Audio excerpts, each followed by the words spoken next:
as pessoas antigamente tratar o púlpito como altar. É claro que dentro de uma visão teológica, púlpito é púlpito. O altar tem que ser a nossa vida, né? Só que antigamente, quando as pessoas tratavam o púlpito como altar, parece que havia mais reverência, temor e tremor, né? Não se pode normalizar algo que não é normal. Uma vez que nós estamos ali, nós temos o poder, a própria presença tem o poder de transformar qualquer ambiente. E se nós também, como portadores dessa mesma presença, aquele ambiente é santificado. Eu tenho uma postura. Isso é meu, não importa onde eu ou qualquer altar que eu vou subir. Eu não consigo ficar brincando, não consigo manter uma outra postura. É meu. Subir no altar, eu daquele jeito, eu vou levantar as mãos, vou glorificar, ok?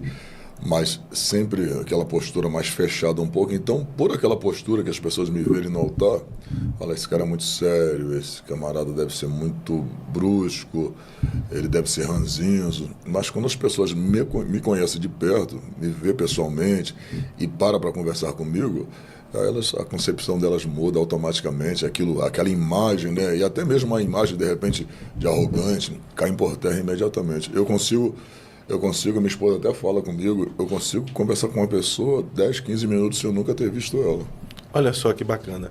Mas o senhor pontua esse seu posicionamento no altar e o seu posicionamento como pessoa fora do altar, como um personagem aqui, ou isso seria apenas pelo temor, tremor e reverência diante de um Deus santo? Temor a Deus, com certeza. Eu estou no altar, embora a presença de Deus, eu estou a todo tempo, devemos estar a todo tempo.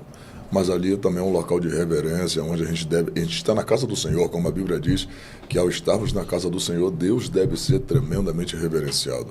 Então, eu reverencio o lugar, reverencio a posição que eu estou, que Ele me colocou e todo aquele ambiente. É um ambiente sacro que deve ser respeitado e é um local que nós estamos indo ali para adorar o Senhor e também para expor Sua palavra. E também é uma questão de dependência, né?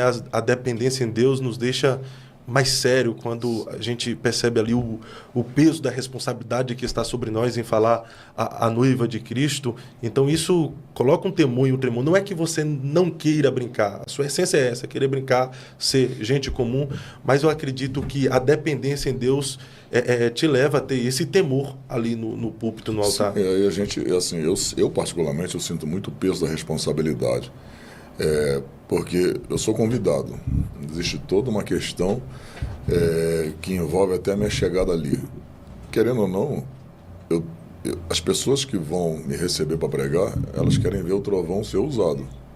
Mas eu não tenho condição de me usar. Eu vivo dentro de uma dependência. Se eu subir no altar e Deus não for comigo, eu passo vergonha. Por mais que eu tente explicar a mensagem, eu conheço a palavra, não vai fluir como deve fluir, o efeito não vai ser o mesmo. Então eu sinto uma tensão muito grande. Ontem eu estava pregando numa igreja aqui em Curitiba, eu já tenho 28 anos de crente. Minha perna estava tremendo ontem. Dependência. Minha perna tremia ontem, porque eu sei que se eu chegar ali e Deus não me usar, eu vou sair de cabeça baixa. Sim. E também, pastor, tem aquilo. Eu sei que em algum momento da pregação há aquele momento cômico, que é engraçado. Mas púlpito, altar, não é lugar de brincadeira.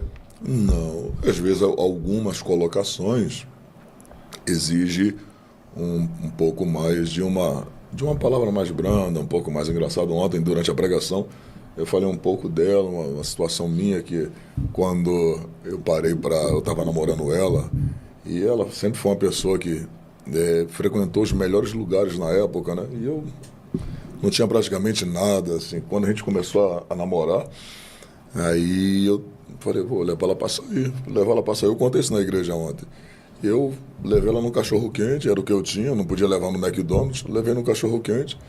E ela pediu um cachorro-quente que era bem gostoso, um Guaravita, que é o Guaraná lá do Rio, e fiquei na torcida para que ela não pedisse outro. Perguntei pela fé se ela ia querer mais um, ela disse, estou satisfeita.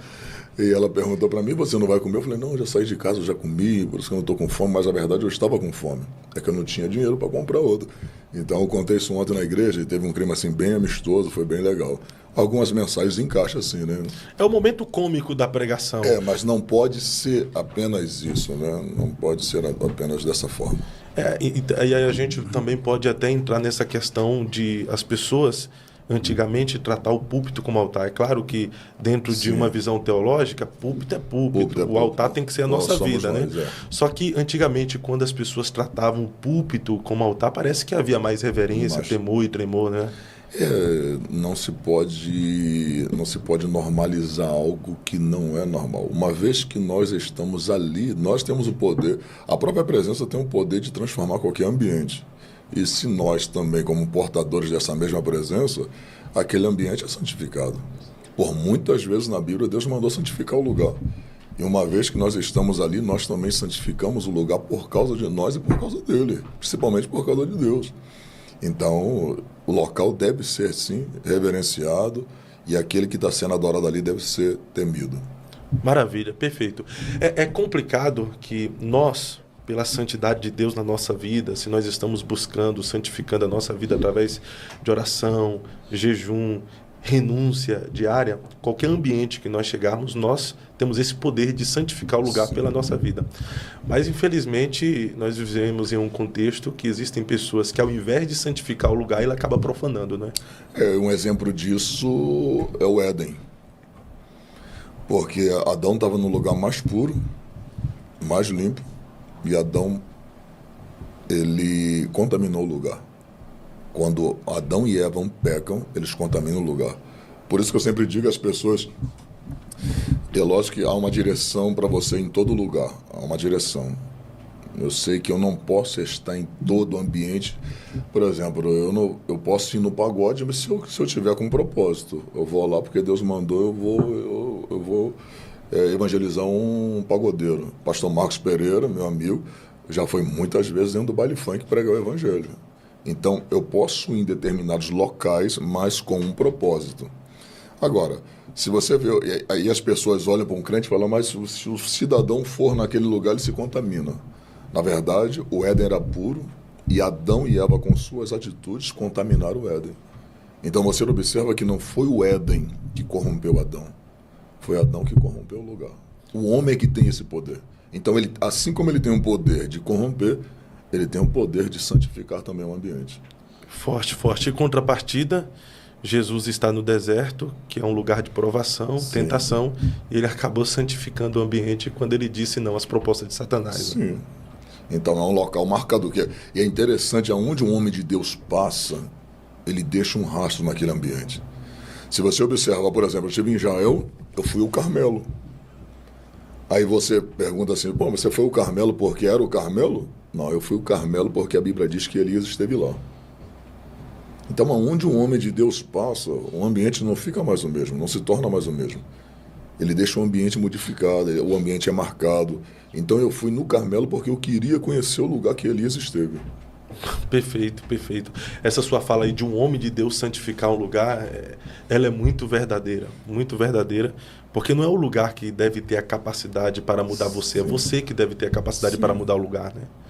Onde tu chegar, Abraão, eu te darei a terra, onde você colocar a palma das suas mãos, eu abençoarei. Então você vê que o Abraão não dependia do lugar, o lugar dependia dele. Aonde ele chegasse, Deus seria com ele e aquele lugar ali cresceria de uma forma extraordinária.